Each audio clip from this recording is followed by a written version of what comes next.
now moving forward, our next speaker is Dr. Srinivas Jamalamadakaji, he is the director of the School of Shastriya Learning in Kavikulaguru Kalidasa Sanskrit University, Ramtek. Dr. Srinivas studied Tarkashastra under Sri Ambadi Pudi Radhe Shyam Shastrigal, and then Advaita Vedanta under Mahamahopadhyaya Manidhav Shastrigal, and Vyakarana under Sri Ganti Dattatreya Murtiji. Dr. Srinivas has completed his Tenali exams in Tarkashastra, and he is appearing Tenali exam for Advaita Vedanta. He has completed his PhD in Nyaya Shastra. He is presently, as I mentioned, he is the assistant professor and is also director at the School of Shastric Learning at Kavikulaguru Kalidasa University. And he has been conferred with awards such as Tarkaratnam and Vidvanmani by Sri Kanchi Shankaracharya and Shastra Kalanidhi by Madhya Pradesh State Governor. Very warm welcome to you, Dr. Srinivas. And he will be speaking today on Appayya Dikshita's views on eligibility for Karmānuṣṭhāna related to Brahmavidyā. Please go ahead, Dr. Srinivas.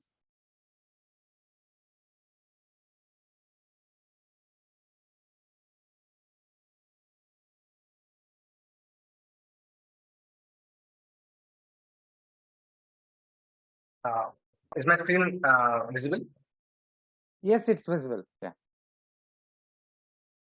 Guru Brahma, Guru Vishnu, Guru Devo Maheshwara, Guru Sakshat Param Brahma Tasmai Shri Gurave Namaha. I first of all thank INDICA Moksha, Nitin Sridharji, Nagaraj Patulji sir, and Harikaranji for giving me this opportunity. So today I will be exploring Appayya Dikshita's view on the eligibility of Karmānuṣṭhāna related to Brahmavidyā. So before going further, I wish to first do my pranams to Shankar Bhagavadpada Acharya, and even recite the Mangala Shloka of Siddhanta Lesha Sangraha of Appayya Dikshita. Adhigata Bidha Purvacharyan Upekshya Sahasradha Saridiva Mahi Bhedan Samprapya Shaudi Padodgata Jayati Bhagavadpada Shriman Mukham Puja Nirgata Jananaharani Sudhar Brahmatvajaika Parayana. So the essential question will be that does Karmānuṣṭhāna play any role in Brahmavidyā or achieving moksha, the Paramapuruṣartha? Because normally the Vedanta school is now being popularly, many people are disassociating Karmānuṣṭhāna with Brahmavidyā. But the popular answer would be that, am I audible?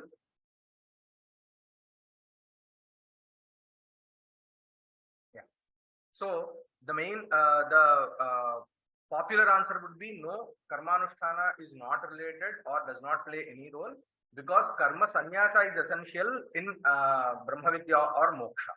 So karma sannyasa means giving away the Karmānuṣṭhāna. So karma sannyasa is very much essential. So how does Karmānuṣṭhāna play any role in Brahmavidyā? But this is not totally wrong. Yes, definitely karma sannyasa is definitely needed, because we need something as Brahmanishtha. Nishtha means Ananya Vyaparaha, not doing anything other than Brahmachintanam is what is Brahmanishtha. So in order to achieve Brahmanishtha, you need to definitely get away with Karmānuṣṭhāna. But there is a structured way to achieve that state of Brahmanishtha, or through which we can attain moksha. So there is this krama or the structured way in getting to that stage. So that is Sattva Shuddhi Jnana Prapti Sarva Karma Sannyasa Jnana Nishtha Kramena. So this is what clarification was given by Shankaracharya in the Bhagavad-gita Shankara Bhashya in the 5th Adhyaya. So first comes Sattva Shuddhi or Chitta Shuddhi, then Jnana Prapti. Through Shravana, you attain Jnana Prapti, and then you do Sarva Karma Sannyasa. In order to do Nididhyasanam, you have to not have anything other than Brahmachintanam. So for that, you have to do Sarva Karma Sannyasa, and then comes Jnana Nishtha, through which we attain Brahma Prapti, Brahma Avapti. So in this way, definitely karma sannyasa is there, but that is not the first step. But chitta shuddhi will be the first step of in this journey. So the first step would be chitta shuddhi. So how would you achieve chitta shuddhi? Is you get to know from these quotations from Bhagavad Gita that karmanye vadhikaraste ma phaleshu kadachana ma karma phalaheturbhuhu mate sangos swakarmani yajnarthat karmanonyatra lokoyam karma bandhanaha tadartham karma kaunteya mukta sangas samachara. So in all these things we get to know that karmanuṣṭhāna is the way, is the right way to attain chitta shuddhi. So how do you attain chitta shuddhi? You achieve chitta shuddhi by disassociating yourself with the karma phala. So yajnarthat karmanonyatra. Yajna, here the word yajna means Ishvara. So Ishvarartham karma. So you do with Ishvararpana buddhi. So you do not associate yourself with the outcome or the phala of that particular karma, which is actually said to be the cause for the phala, but you disassociate yourself with the phala and do the karmanuṣṭhāna. So this kind of a karmanuṣṭhāna or any action would actually help you in attaining sattva shuddhi, which is the first step in the Brahmavidyā. So what are the citations of karmanuṣṭhāna, that the role of karmanuṣṭhāna in Brahmavidyā are said in Siddhanta Sangraha. So these the today's talk I am now have designed it based on the Siddhanta Sangraha's third paricheda of Appayya Dikshita. So there he cites karmanaiva hi samsiddhim asthita janakadayaha from Bhagavad Gita, and tametam vedanuvachanena brahmana vividishanti yajnena danena tapasa anashakena. So these two are the primary sources that have been cited. So karmanaiva hi samsiddhi, here we do have two kinds of interpretations of the word samsiddhi. One is brahma avapti and the other is chitta shuddhi. So in both the ways this can be interpreted. And tametam vedanuvachanena brahmana vividishanti yajnena danena tapasa anashtakena. Here the vividishanti, vividisha means brahma jignasa. So in order to achieve brahma jignasa and through brahma jignasa brahma jnanam, yajna, dana, tapas are three kinds of karmanuṣṭhāna or the other etc. Whatever the karmanuṣṭhānas are possible, they have to be performed. Only through that the vividisha will happen, and through vividisha in the due process you attain brahmapra. So these are the two citations primarily quoted to say that karmanuṣṭhāna has a role in Brahmavidyā. Then comes the question that who are eligible to perform this karmanuṣṭhāna, or all the varnas or all the people, like Stri Shudras are also. So normally this question comes in the mind because we do have this notion of or we do have this understanding that that karmanuṣṭhāna is limited to certain kind of people or certain kind of a gender. So this is the general understanding. So there comes a natural question that who are all eligible in performing this karmanuṣṭhāna, which is related to Brahmavidyā. So the Shruti has the word Brahmana in it. So the Purvapaksha says that the Shruti has the word Brahmana. Tametam vedanuvachanena brahmanaha vividishanti. And the Smriti, that is the Bhagavad Gita, has Janakadaya, the word Janakadaya. So normally Janaka is a Kshatriya. So as the Shruti says that Brahmanas have to perform Yajna, Dana, Tapas, and we come to know that Janaka, who is a Kshatriya, he attained Brahmavapti by doing Karmanuṣṭhāna. So we may understand that hence it is for the Brahmanas that the Karmanuṣṭhāna is needed for Chitta Shuddhi and etc. For others, it is the direct from Karmanuṣṭhāna that they achieve moksha. So this is the first preliminary understanding proposed by the Purvapaksha. So the answer for this Purvapaksha would be that the word Brahmana here does not mean only Brahmanas achieve moksha through Karmanuṣṭhāna, but all the Trivarnikas. So here the word Brahmana is used in the sense of Upalakshana. that is Brahmana, Kshatriya and Vaishyas. All the three varnas can achieve moksha through Karmānuṣṭhāna. So how do you know that the word Brahmana in the Shruti is an Upalakshana, is used in the context of Upalakshana and not in the direct meaning? So we can take the help of Brihadaranya Vartika, which is again a very extensive notes kind of a work on Brihadaranya Upanishad, where in this context, in the Tametam Vedanuvachanena Vakya, we find this Brahmana Grahananchatra Dvijanam Upalakshanam Abhishishtadhikaratvat Sarvesham Atmabodhane. So here the word Brahmana is used in the Upalakshana of Dvijas. So the word Brahmana in the Shruti means that the Dvijas, who are the Dvijas? They are Brahmana, Kshatriya and Vaishyas. So all these three Dvija Varnis can have to perform Karmānuṣṭhāna in order to achieve Chitta Shuddhi and in the lateral stages Brahma Prapti also. Why? Because Abhishishtadhikaratvat. So the adhikara or the eligibility for these three varnas is common in the context of Atma Bodhane. So in Atma Bodha, that is in Brahma Prapti or Brahmavidyā, so these three have the same eligibility criteria. So that is why if the word Brahmana is used in this kind of a context, it is we have to know that the word Brahmana means Vijayas, and hence Vijayas means Brahmana, Kshatriya and Vaishyas. So in the further clarifications, by stating other examples from Purva Mimamsa, such as Vidyakamo Yajeta and Swarajyakamo Rajasuyena Yajeta and etc. It is said that the word Brahmana here does not only mean Trivarnika, but Vidyarthi. That means Vidyarthi means who is desiring. Vidya is Vidyarthi, and the word Vidya means Brahmavidyā. So Brahmavidyarthi. So the word Brahmana means Brahmavidyarthi. That means who desires Brahmavidyā has to perform Karmānuṣṭhāna, Yajna, Dana, Tapas and etc.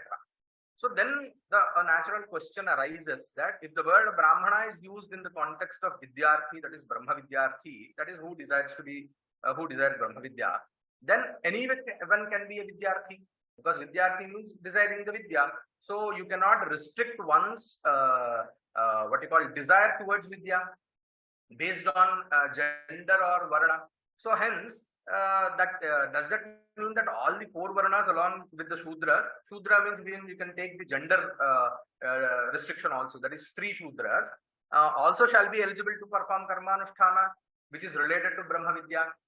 So this is a natural question that arises, because you cannot even the Shastras in the further this thing, Appayya Dikshita himself says that Nirguna Vidyayam Shudrasyapi Vishaya Saundarya Prayukta Arthatvasya Nishedhuma Shakyatvat.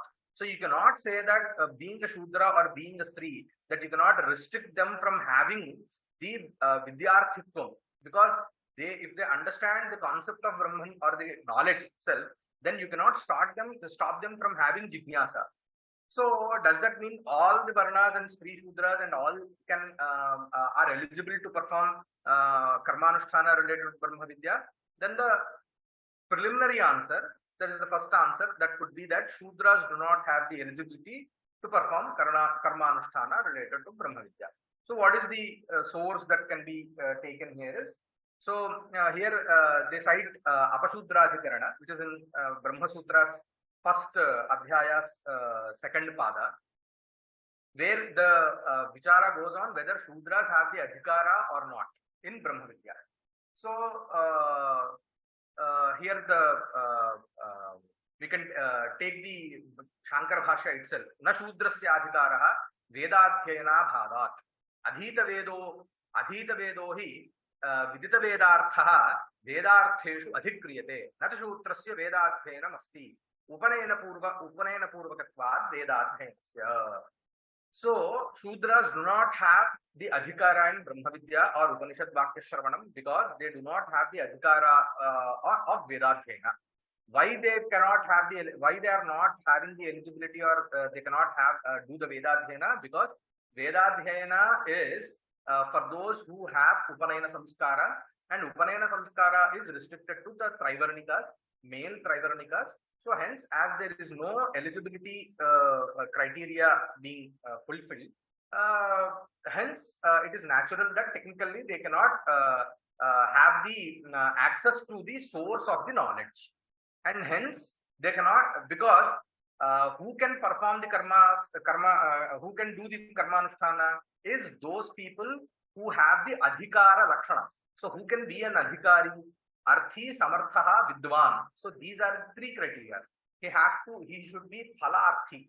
He should have the desire of the outcome of that particular Karmānuṣṭhāna, and he should be samartha. He should be physically fit, and he should be vidwan. He should know how to perform that particular karma. So how to perform a particular karma is restricted to Vedas. So Vedas cannot be Vedadhyayana cannot be done by the Sudras. So they do not fulfill the criteria of Vidvatvam. That is, they cannot have the knowledge through the Vedas. Hence, they cannot perform Karmānuṣṭhāna. And even we even have this from Manusmriti also, Nashudraya Matim Dadya. So the word Mati means Vedas. So they cannot, they're even restricted to be even taught the Vedas. So hence, as the source of the knowledge is being restricted to them, so they cannot perform Karmānuṣṭhāna. So they do not have the eligibility to perform Karmānuṣṭhāna related to Brahmavidyā is the preliminary answer. But further, there is a clarification upon this, stating that Shudras have the eligibility to perform Karmānuṣṭhāna related to Brahmavidyā.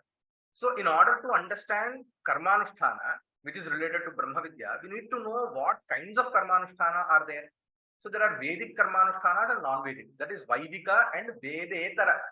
So we cannot call it them as Avaidika, because here the word non-Vedic is used in the sense of those Karmānuṣṭhānas which are actually based on the Veda Adharita sources. That is, the sources which are which come from the Vedas, which take inspiration or which are based on the Vedic knowledge, not the Nastika knowledge sources, but Astika knowledge, Astika non-Vedic knowledge sources. The Karmānuṣṭhānas which are based on Astika non-Vedic sources. So what are those? So Karmānuṣṭhānas of Vaidika Karmānuṣṭhānas means Vedanuvachana, that is Vedadhyayana, Agnihotra, that is Nityagnihotra, Somayaga, Pakayajna, Paundarika, and etc., which are Vaidika karmas. So these are Vedic. And what I meant by non-Vedic is Panchakshari, that is Shiva Panchakshari Mantranuṣṭhāna, Rajavidyanuṣṭhāna, Agamika Mantranuṣṭhāna, Pauranika Mantranuṣṭhāna. So essentially, Agamika Mantranuṣṭhānas and Pauranika Mantranuṣṭhānas are for everyone, for even Stris also. Stri Shudras and everyone are eligible to perform Pauranika Mantranuṣṭhāna, Agamika Mantranuṣṭhāna, Panchakshari Mantranuṣṭhāna. Do we have any sources to substantiate this standpoint?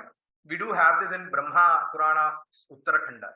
Kim tasya bahubhir mantraih kim tirthaih kim tapodhvaraihi yas yonnamah shivayet mantro hrudaya gocharaha mantrathi rajarajo yas sarva vedanta shekharaha sarva jnana nidhanancha sojam shaiva shadaksharaha pranavena vinamantra sojam panchakshara smritaha stribhih shudraishcha sankirnaihi dhyayate muktikamshiti.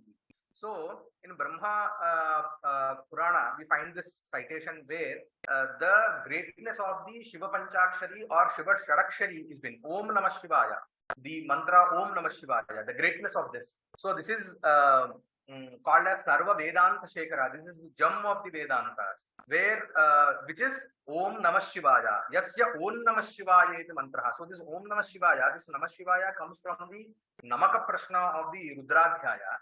So there we find this Om Namah Shivaya. So this with the Omkara, it is a Shadakshara. That is why it is called a Shaiva Shadakshara. This is what the Trivarnika makes. But without the Omkara, Pranavena Vina Mantraha, which is Shivaya Namah, which is Panchakshari mantra, which is called a Shiva Panchakshari.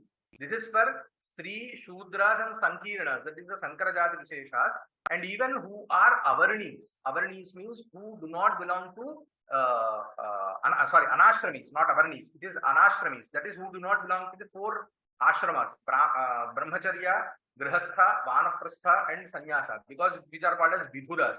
That means who have lost their spouses. That is, even it could be male or female, they are called as Vidhuras. So they also have can actually are eligible to perform this Panchakshara mantra. So what is the essential objective of this Panchakshara mantra is Muktikanshibhi. So who are desirous of moksha can perform Panchakshari mantra japa. So here we come to know that Panchakshari mantra japa is one kind of a Karmānuṣṭhāna which is related to Brahmavidyā. So hence we cannot state that that the Shudras or Stri Shudras are not eligible to perform Karmānuṣṭhāna which is related to Brahmavidyā.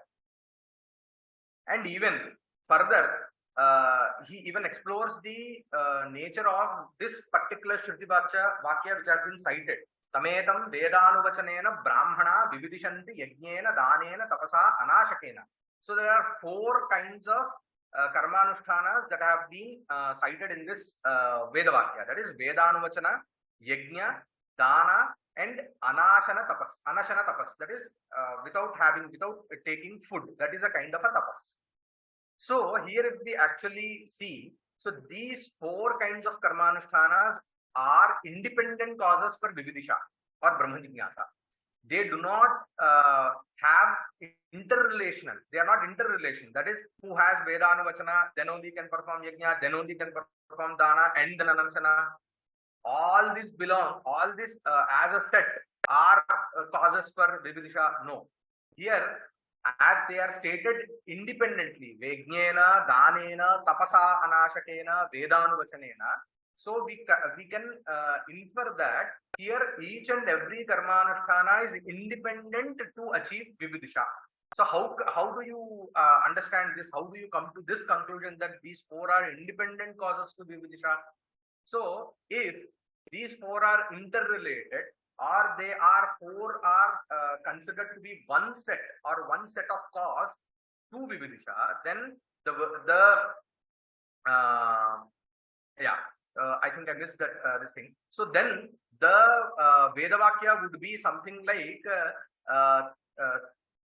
Tametam Vedanuvachana Yajna Dana Tapobhihi Vividishanti. So there may have been a samasa, a compound word of Vedanuvachana, Yajna, Dana and Tapas. Or there could be a chakara, cha, Vedanuvachanena, cha Yajnena cha, Danena cha, Tapasa cha, Vividishanti. So there could be another syllable which will actually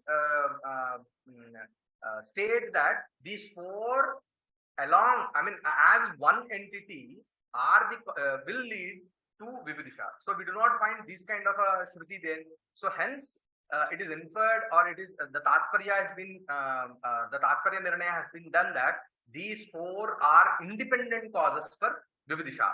And in these 4, if we see Vedanuvachana and Yajna have a restriction towards the knowledge source, that is Veda. Dana and Anashana are common to everyone. So even by this kind of an interpretation or analysis of that particular Vedavakya, we can understand that the Karmānuṣṭhāna related to Brahmavidyā is for everyone. Everyone is eligible in this kind of a Karmānuṣṭhāna. And even further, the citation of the Manusmriti, that is Nashudraja Matim Dadyat, is also being clarified. Here the word Mati is confined to Vedic knowledge. That means the knowledge whose source is Veda and not knowledge at large. So not all the knowledge sources are restricted to Stri Shudras, but only this particular knowledge source, which is the Vedas, are being restricted. And how can we know that the knowledge at large is not prohibited, or the sources of knowledge are not prohibited at large? We have this Shravayet Chaturo Varnan Kritva Brahmanam Agrataha. So the Purana Itihasas are actually for all the humankind. So Shravayet Chaturo Varnan. So you have to do the pravachana of Purana Itihasas for everyone and not restricted by the Varna. And even in the Dharma Sutras, we find this Shudraha Chaturtho Varna Ekajatihi Tasyav Satyakrodha Shaucham Achamanarthe Panipada Prakshalanameveke Shraddha Karma Dhritya Bharanam Swadara Tushtihi Paricharya Chottaresham. And these are the sutras, Dharma Sutras, intended only for the Shudras. So, these are written, or this knowledge source is aimed towards Shudras. So Shudras should know. That means we can infer that by this, that the Shudras are instructed to study Dharma Shastra. So you cannot say that all the knowledge sources are restricted for everyone. And even the Upper Shudra Adhikarana, whatever the citation was given, the Upasamhara Bhashya of Upper Shudra Adhikarana also gives a clarity towards who is eligible to perform Karmānuṣṭhāna. Yesham punaha purvakrita samskara vashat vidura dharmavyadha prabhritinam jnanotpattihi tesham nashakyate phalaprapti pratishedhvam jnanasya ekanta phalatvat shravayet chaturo varnaniti cha idihasa puranadhigame chaturvarnasya adhikara smaranat veda purvakastu nasti adhikara shutranam iti sthitam.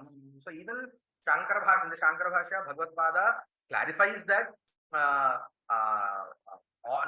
we cannot say that Shudras or Stri cannot have Brahma Jignasa. It is only that Veda Purvasya tu Nasti Adhikara Shudranam. So it is only for the Vedas, that is one of the knowledge sources among many, is restricted, and not all the knowledge sources are restricted. And hence, in the other, that is Astika non-Vedic sources, source-based Karmānuṣṭhānas, which are related to Brahmavidyā, are in abundant, and all can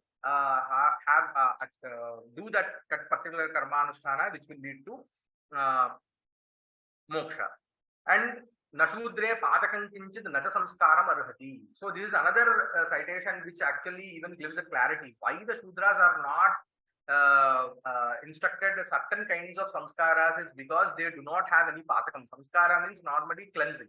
So where does a cleansing is needed is where there is a probability or any chance of getting polluted. So Shudras do not have that issue, and hence samskaras are not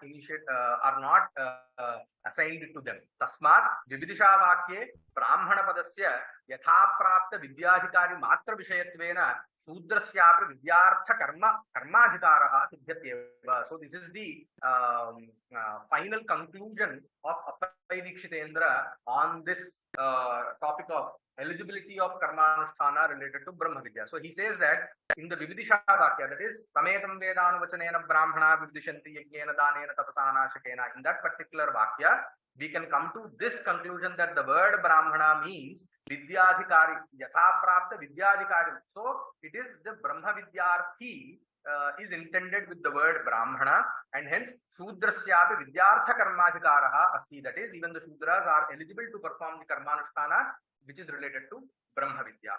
So I once again thank INDICA Moksha for this opportunity, and I wish to say that Yadatra Saushtavan Kinchit Tat Guroreva Menahi, Yadatra Saushtavan Kinchit Tan Mamaiva Lame Groho. If there is any virtue, it belongs to my gurus and not myself, and if there is any lacuna, that is solely mine. Thank you very much. Thank you very much, Dr. Srinivas.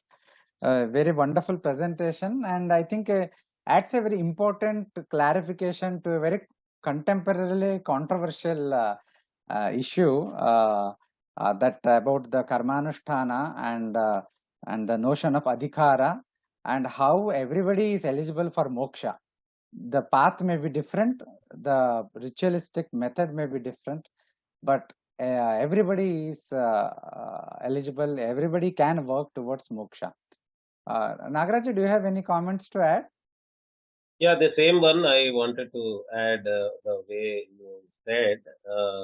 Srinivas Garu, as always, picks up those crucial, vital points, and he, as always, picked up those vital aspects.